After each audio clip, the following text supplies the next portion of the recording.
Okay. Is it because I said ZOOM? No, okay. Also former classmates, and one from SST that I hadn't seen since graduating, and I also say my relatives. Yes, I have 5 that go to this class. So I like this to feel informal, and there'll be a time at the end for questions, but if you have a comment or question or maybe an anecdote that one of these poems reminds you of that you want to share, please feel free to do that. The epigraph for the Farm Wife's Almanac that I'll be reading from is the Mennonite proverb, "Whoever doesn't respect the little bit isn't worthy of the whole." Like the farm wife, I have a fondness for anecdotes, proverbs, folklore, and observations of nature. I believe that sometimes it's the small observations that reveal the most, that like the tiny mustard seed, prove most expansive. This book is dedicated to my Aunt Doris Jean Mast, Marty and my mother's older sister, and a farm wife extraordinaire. Aunt Doris lives in a nursing home now. She's 90 years old and forgets what happened yesterday and even 5 minutes earlier, but she still recalls what happened from her childhood. For example, when she was a child, she tried to potty train her pet lamb and by sitting it down on the hole of the outhouse. And my grandfather, he also never forgot that experience because he had to fetch the lamb. And Doris remembers years later as a farm wife planting the miracle tree that came like a toothpick in the mail. She remembers her mystery trip to the Kentucky Derby and her dream one hot summer that she drove her window air conditioner to the Howe grocery store. And then when she came back, she had double parked it and got a ticket. She vividly recalls the afternoon she finished shelling a huge bowl of peas and then threw the peas instead of the pods over the fence. And she said she never planted peas after that. The farm wife in the book is a fictional character, but she's also a composite character, and she's inspired to a large extent by Aunt Doris. Both are storytellers with a sly sense of humor. They are reciters of humorous proverbs and writers of long letters or epistles that keep going for days, like Amish friendship bread. They are cooks who need no cookbook and generous hosts whose tables have no boundaries, extending from the kitchen into the living room, the garage, and the picnic table. I think she fits very well with the sermon today. It was common for Aunt Doris to have 40 or 50 people at her house for the noon meal after church. I'm going to interrupt you 1 second, yeah, and we'll get to even closer to the okay. Oh, okay. Can you hear me now better? Okay. Some of her company would be family and friends, but others would be visitors she just met that morning. Aunt Doris and the farm wife could be that host Jesus talks about in his parable, inviting everyone to the feast and never knowing a stranger, whether it's a pen pal in prison or the vacuum salesman who doesn't leave till midnight. Aunt Doris and the farm wife are women rooted to where they live and at the same time deeply appreciative of the diversity of the world and its wonders. They show us that belonging to a particular place and being connected to the universal are not mutually exclusive. In fact, life is likely to become more expansive the more you understand local history, are attentive to the community around you, and maintain relationships with neighboring animals, plants, and people. The writer Scott Sanders of Bloomington, Indiana, has been important in the development of my ideas about the importance of place. He writes in his collection of essays, Secrets of the Universe, "It is rare for any of us, by deliberate choices, to sit still and weave ourselves into a place, so that we know the wildflowers and rocks and politicians, so that we recognize faces wherever we turn, so that we feel a bond with everything in sight. The challenge these days is to be somewhere as opposed to nowhere, actually to belong to some particular place, invest oneself in it, draw strength and courage from it, to dwell not simply in a career or a bank account, but in a community." Almanacs, by their nature, can connect what's local, like a garden, to what's in the cosmos, like the moon. They've been around in various forms for thousands of years in many different cultures. Mennonites even had their own almanac that you can view courtesy of Joe Springer on my book table. This almanac includes several poems, as well as advice on creating a colorful table, treatment for poison ivy, and why you should always have a good ladder available, and the weather forecast for 1946, for the whole year. The Farm Wife's Almanac, like Poor Richard's Almanac, is organized into sections by subject matter. There's in the garden, recipes and remedies, proverbs and parables, oddities, title charts, pastimes, and travel. But there's also an overarching narrative in the book, a story of resilience and celebration amid accumulating losses. I'm going to begin by reading the poem The Farm Wife describes meeting her husband at a walk-a-mile. And I chose that one because I was really interested in seeing if any of you had, not that you necessarily met your husband or wife, but like, had you gone on a walk-a-mile, that dating game in your youth? Yeah, raise your hands. Oh, wow. I bet that's the most that I've ever had. I won't ask. My mother said that there was some cheating that would go on, and I'm not going to ask if any of you cheated. However, those of you that never went on a walk-a-mile, I hope that, like, I think in the context of the poem, you'll figure out what it was, and also the kind of cheating that went on. Did anybody? I'm going to ask. Did anybody meet their spouse on walk-a-mile?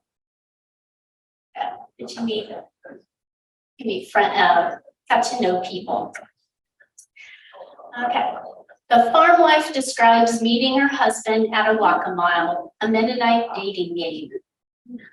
The last light was touching the tassels when the quiet boy from Emma Church tapped the guy with his eye on college and told him to move forward 5 couples. That's how I met Pete. From the soft way he scuffed the gravel and whistled to a red-winged blackbird, I knew he wasn't the sort to shoot starlings or tell me how to keep my house. Not like the boys who talked to be talking and walked so close they almost pushed me in the ditch.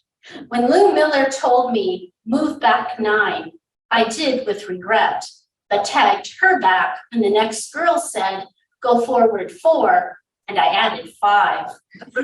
It was cheating, but that's how you knew someone liked you, when they came back. At Fly Creek, cicadas were clicking and swallows brushed the darkness with their wings. Or maybe they were bats.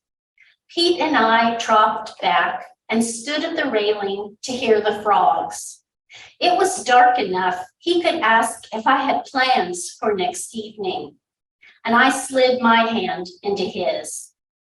Our grandkids laugh when I say they should walk a mile. When they like someone, they text and call that dating, though they might be 100 miles apart. Well, I'm gonna go ahead. Have any of you eaten at Marner's 6 Mile Cafe, which is now known as Howie's, near Shipshewana? Okay. Well, I have family members that have been to Mother's. Yeah. Okay. So that is the farm wife's favorite restaurant. The farm wife eats out at Marner's 6 Mile Cafe. Widowed farmers cram the table near the peanut butter pies, but I prefer the back booth beneath a pipe framed with flowers. Under a coffee cup, start your day with Jesus. I find Topeka seed and stove. Once, when it was crowded, we ate in the kitchen with an Amish cook. Beat the batter while flipping eggs and watching toast. Annie doesn't bring us menus. She knows the grandkids and I will order pancakes with cinnamon butter faces. When my sisters visit, they say, let's go someplace with atmosphere.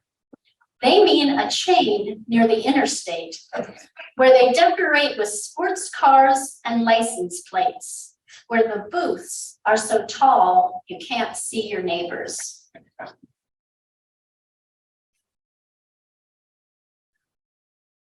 The farm wife had a controversy going on in her Mennonite church. It's described, she talks about in the next poem.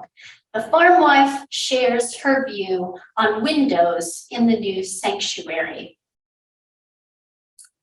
Some members are voting for clear glass, while others believe frosted would be nicer.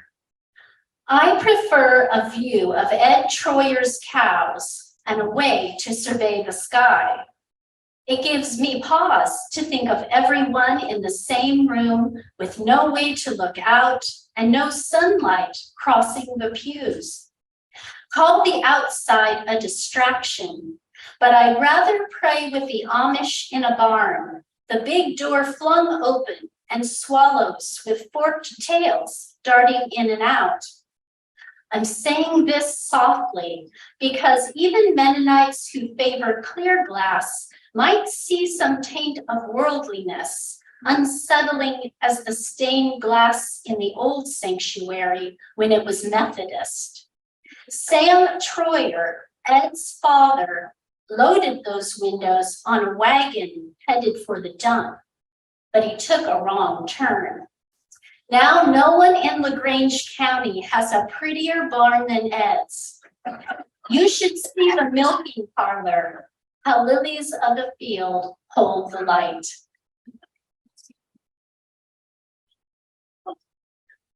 I was very honored soon after the book came out that Garrison Keeler read the next poem on the Writer's Almanac. He reads it a lot better than I do, so you can find it on the archives of online of the Writer's Almanac. But anyway, all you have to do Google probably is the farm life, and you can find it.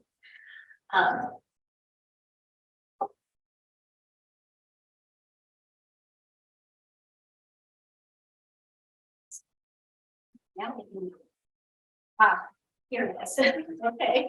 It came out in September 7th, 2019. The farm wife turns off the TV evangelist. The Jesus I grew up with likes to be outside. If he's not fishing, he's picking figs or showing us his mustard crop. He prefers dusty roads, the common sparrow, and lilies of the field. When he knocks on your door holding a lantern, you know it's time to buckle on overshoes and go with him to feed the sheep. But this preacher, who looks straight into the camera and claims he knows Jesus, says what he wants is for me to believe in him so he can come inside. That sounds shifty to me, like a wolf with his paws dipped in flour. Jesus, who heals the blind, said we will know a tree by its fruit.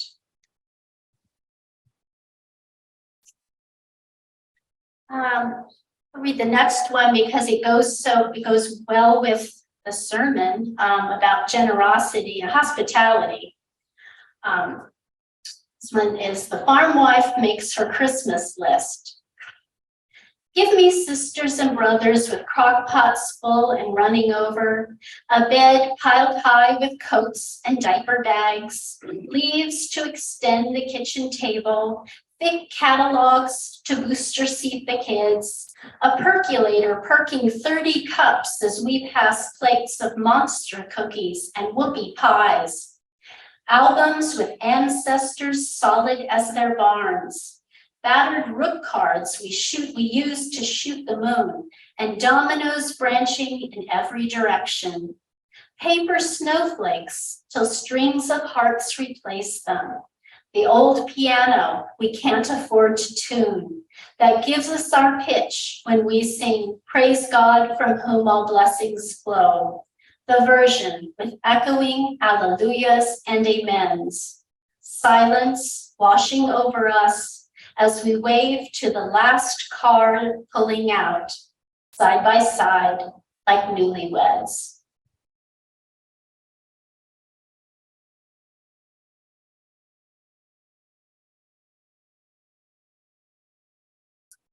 My great grandmother loved Proverbs. Also, my Aunt Doris loves Proverbs. I do too. And this next poem also I want to dedicate to Aunt Marty because she helped me with it. She remembered, she has a good memory for Proverbs that great grandma said. And so this one is called The Farm Wife Quotes Her Grandma Iva. You can get used to anything. You can get used to hanging if you hang long enough. Grandma learned this when she was 8, when her mother died and her father left for Wyoming, never sending the train fare he promised. Iva worked for her keep in a household with 14 children. Each morning before dawn, she brought the cows in for milking and warmed her bare feet in the steamy grass where they had lain. I don't know if she married for love or to flee the endless clothes she fed through the wringer, then pinned to the line. Grandpa Milt was a good man, but so stubborn he drove 20 miles under the speed limit to show the cops who was boss. He paid hundreds of dollars for traffic tickets, but didn't have the cash to buy Grandma a nice dress. To be fair, she never said she wanted one, and if she had, it would have been black. That was the only color she wore to church, after the bishop said the lacework she added to pillowcases contradicted Proverbs 31:30. Charm is deceptive and beauty is fleeting. As he turned for the door, she tacked on the next verse. Honor her for all that her hands have done. Iva's tongue was honey sweet and stung like a bee. When Grandpa was too scotch to buy me a penny candy, she said, earn all you can, save all you can all you save, and sit on the lid. And he talked as if he knew what he knew and there was no use to argue. She'd quietly sing, have thine own way, Lord, have thine own way. Now that I think on it, she always got in the last word. When the radio announcer would croon, Kalamazoo, direct to you, she'd add, Kankakee, direct to me, and smile as if we had a secret.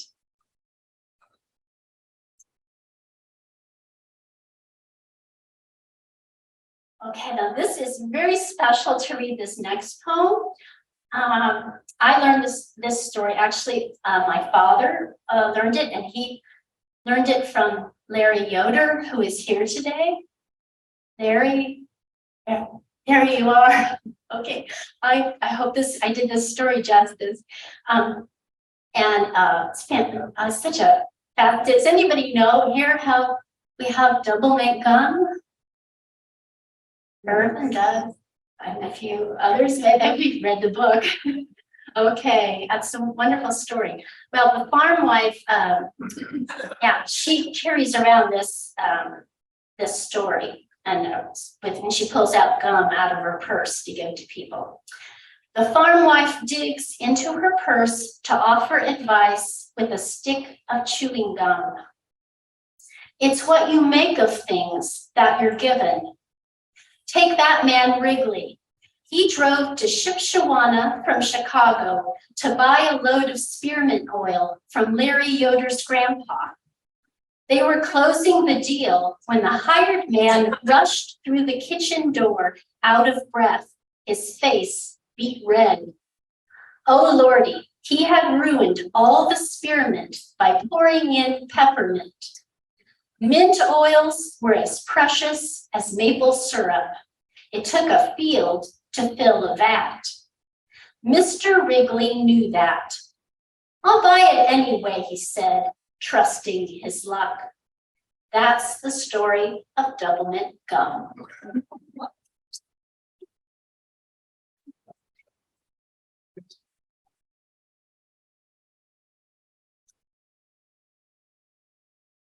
Aunt Doris and Uncle Bill never locked their doors on the farmhouse. And the farm wife never did either.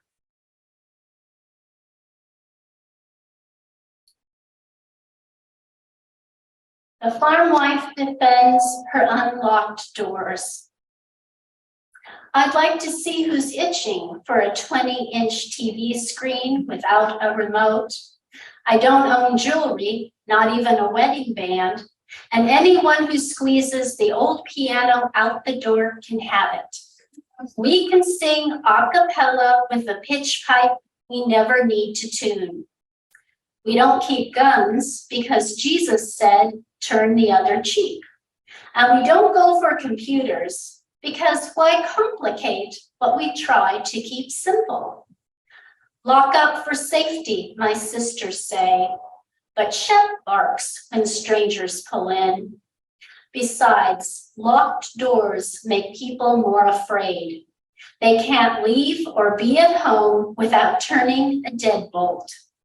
Mom and Dad never slept behind a barred door, but now they're tucked inside vaults as if the earth were a thief.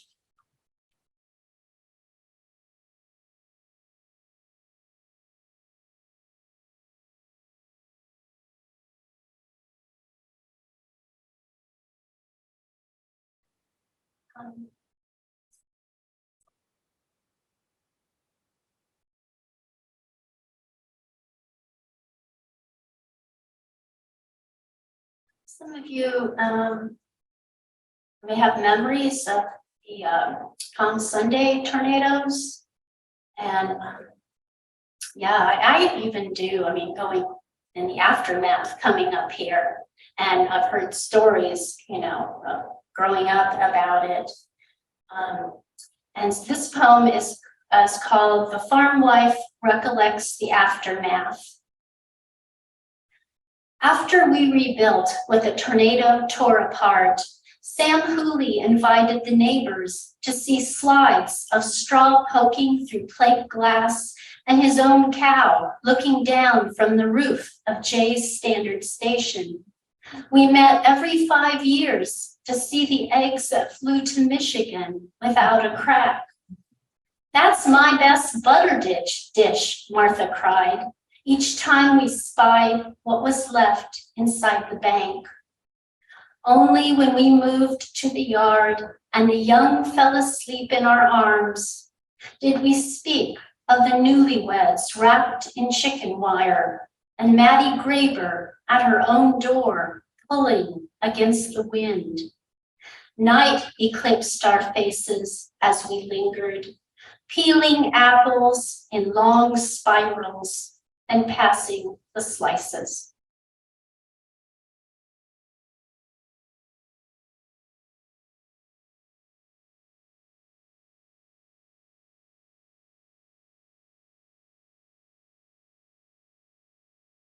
The farm wife likes cows a lot. And even as a little girl, she would give funerals for them before they went to market. And this is also inspired from my Aunt Doris. The farm wife remembers the funerals she presided over.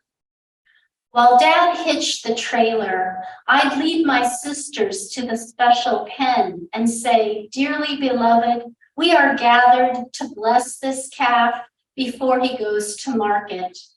We each said something pleasant about his brown eyes and thick lashes, his earnest tongue licking our hands. By the time they started school, my sisters threw their kisses like passengers aboard a ship. One chilly day, even a stick of chewing gum couldn't bribe them to the barn. I poured the extra measure of grain into the bin, then stood alone with my Bible, looking into soft eyes that had never seen or blinked at evil.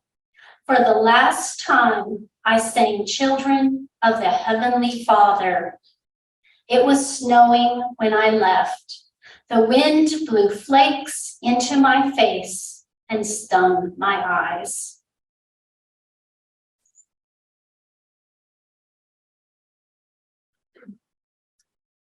We also read The Farm Wife Sells Her Cows.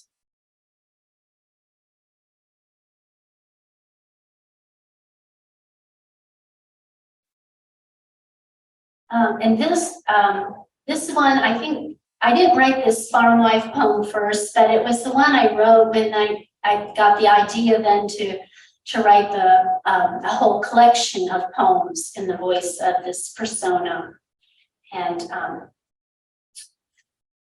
then this one also was read by Garrison Keillor, so it's in the archives. You can hear him read it. The farm wife sells her cows. The cats gather by my kitchen door, rubbing ribs against a box of overshoes and spewing curses that waver like an organ's vibrato. I've given them every leftover in the fridge. None of it seems to soothe them, though when we enter the parlor where a sour scent still lingers, they hush and assume places, calico sphinxes against the wall. I switch on the radio, wait for the first ones to lumber through. Black and white boulders, larger than you'd imagine, watching them in the field. If only we could call them back. But by now, they must be past the beltway of Indianapolis, peering through slats with eyes bewildered as on the day we pulled them from their mothers. And I said, like, if you had any comments, but I haven't really left much time. So, I mean, I have some more poems to read, but did anybody have like a comment or maybe they've read these poems and have one they'd like me to read? Or have it, or proverb? Yes. I enjoyed the Anabaptist World story of your work with the congregation and having a collective poem. Could you comment on that? Oh, that was so much fun writing that. I didn't know how it would go because I guess I should give some background for those of you who haven't read the article. A year ago, last Pentecost, I was asked to give a sermon with poetry, and also, we didn't have children's time. It was summertime, so I was thinking of something we could do in that time, and thought about collaborative poems because I've been using collaborative poems with, small groups, classes. I started here at Goshen College in a nursing home that I would visit, and we would write a collaborative poem each time. But then I thought, well, let's try a congregation. So really, lots of times with collaborative poems, I just have people give me the lines to write, and I write them down, so they dictate the poems to me. So sometimes when there is like a classroom, I start like the first word or first couple words on an index card, and then the other people, each person finishes that, and then I bring them all together in a poem, and I edit and I rearrange and I take in, I take out words so it's tighter and more cohesive, but it's always pretty amazing how they just seem to work out. And the congregation's poem was wonderful. I mean, a lot of them, just what they wrote on the index card was a poem in itself. And so then I just put that together. And so in the Anabaptist world, I just talk about the process and about collaborative poems, because I don't think, we think of writing a poem as a solitary affair, but it can be collaborative. And I found in the classes I teach that it really brings people together once they start writing some collaborative poems. So, and I'll probably be doing that again next. Well, I do it with most of my workshops, especially with people that are new to poetry too, because it's a good way to not make them scared of it and just to see, it's something that can be fun. And also, like when we dictate poem, when they're dictating poems to me, like you could also, like, you're building off of each other's lines, which is a lot of fun. So can't quite do that with the index card idea, but it works too. Anything else before I read a few more?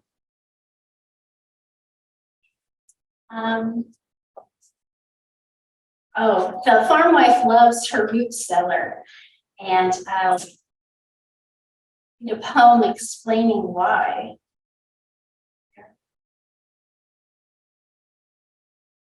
The farm wife lingers in the root cellar. Peter would send the youngest grandchild down to fetch a jar of carrots or green beans or pull an onion from the bin. He didn't suspect how I love to sit in dim light amid the gleam of mason glass. Outside, snow lies 3 feet deep, but here summer is stacked to the beams and mummified in potatoes. If I were an Egyptian queen, I'd shun the plain gray stones in Yoder Cemetery. Bury me in a root cellar, I'd say, with garlands of garlic and chili peppers, among gems of peach and plum and cherry.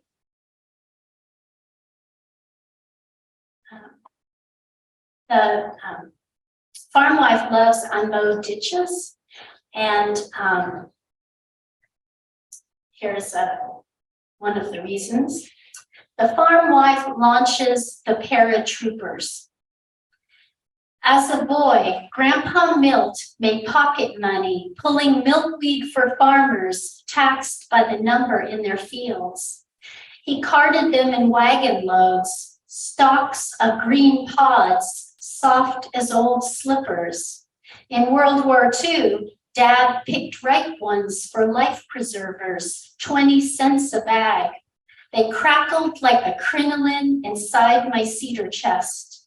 It hurts to see milkweed mowed down to make a tidy ditch. Watch me send the parachutes across this open field, an act of treason. But once before I die, I'd like to see whirling monarchs so thick they block the sun.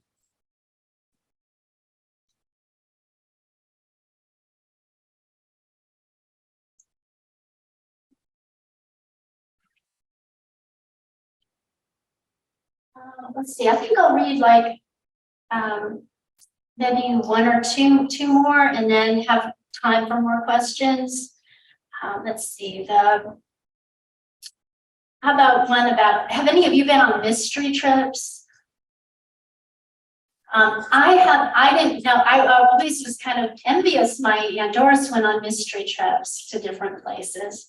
But then Uncle John, where are you? He organized, so, oh, there you are. Yeah, he organized some mystery trips with Greencroft and invited me along, and we went on 2 of them. Those were a lot of fun, and I read poems at some of the places we went to. And the Dunes was one of the places, and we went to a zoo and a restaurant, and just it was a lot of historical places and nature places. And I remember my Aunt Doris went along on those too.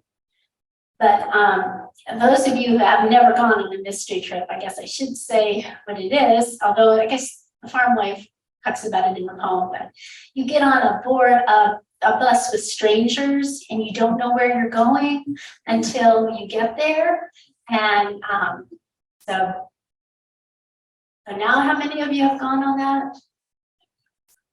Many, okay, maybe we do. Maybe they don't have those anymore. I suppose. For a while, they were around here. Okay.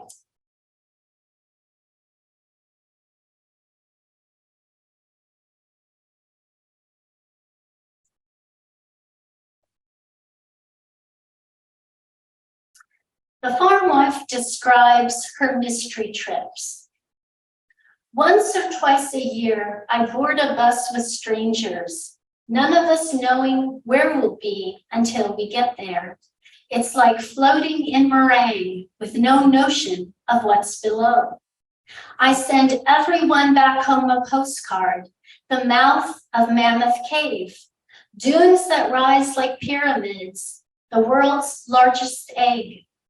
My sisters think it odd. I never planned for Italy or a Caribbean cruise. As girls, they studied maps, plotted their escape from floors they could never scrub clean, and sheets that smelled faintly of what's bedded down in straw. I travel the way of starlings, clustered like a cloud that cracks the whip and then lengthens into a river, leaving and returning, never asking why. And then I'll close with the farm wife collects frequent flyer miles.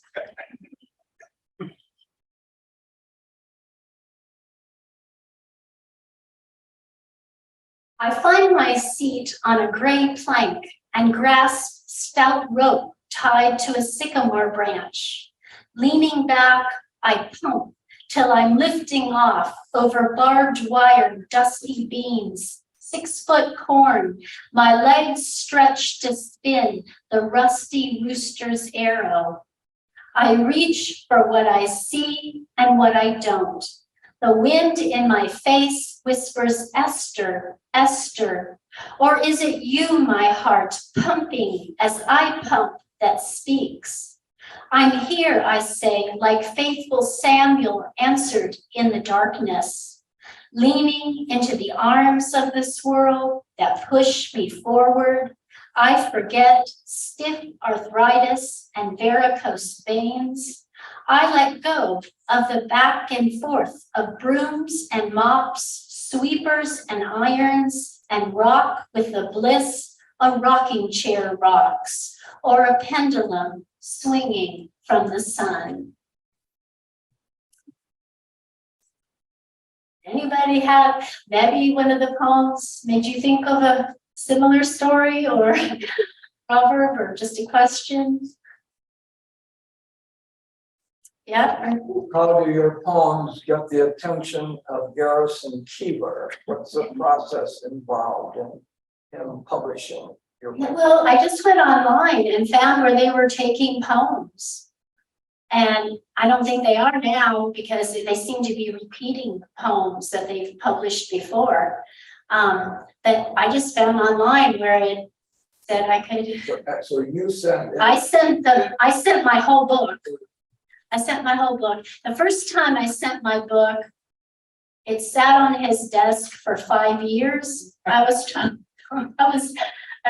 I think it was there for a few years, and I might have written them and saying, you know, are you still considering this? And it's like, well, it's still on his desk or something like that. So that was like 5 years, and then it was like much more quickly.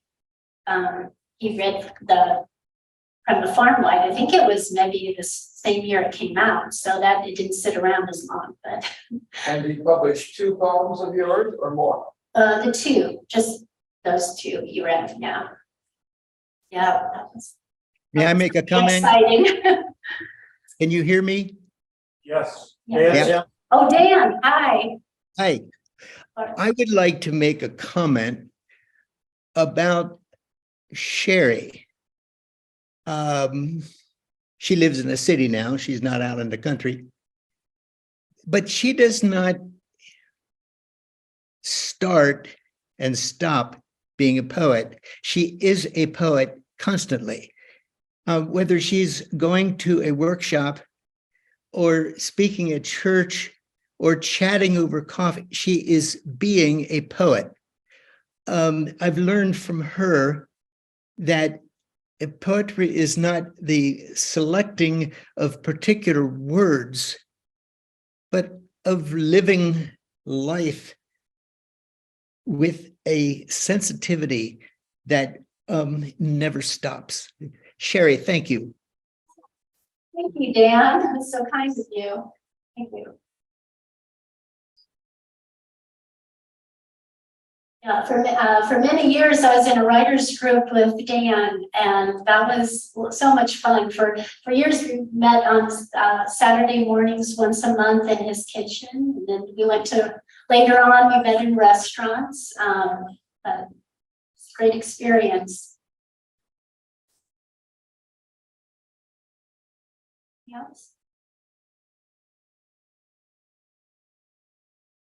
Thank you so much for